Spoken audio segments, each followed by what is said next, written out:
You know, when I was about 13 or 14, Jesus came to me and laid another one on me. He said, I want you to stay pure until further notice.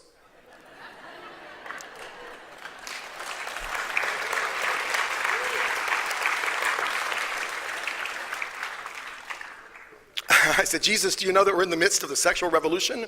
It's like, free sex everywhere.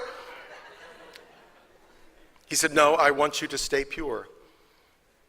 And I've got some reasons for that. And I want you to pray about that.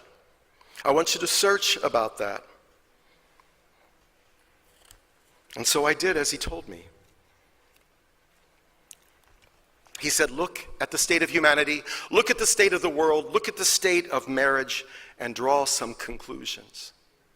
And I prayed. And what came to me, and what also he led me to see, was that Adam and Eve, or whoever our first ancestors were, must have sired children when they were quite emotionally immature, when they were not ready to love with a total heart. And because they could only love conditionally, they passed on children who could only love conditionally. That Adam and Eve became like a ceiling, a wall, that we as human beings have never been able to pierce because we never had the living example of true parental love. He helped me see that Adam and Eve never perfected brother and sister love.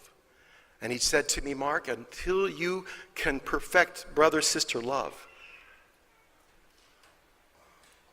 I am not going to open the door for marital love. So your homework is that you've got to be able to see every woman as a mother figure, a daughter, a sister, a grandmother. You've got to see them in those eyes before I grant you to see them as a wife. It made so much sense to me. It made sense to me that if you did not perfect brother-sister love, how could you go on to really love someone totally as husband and wife? Well, I got excited. I'm a pretty excitable person. And I decided that I had a real close knit group of friends, and we were kind of on the nerdy side, poets and stuff, and I shared with them those that I felt I could share one by one.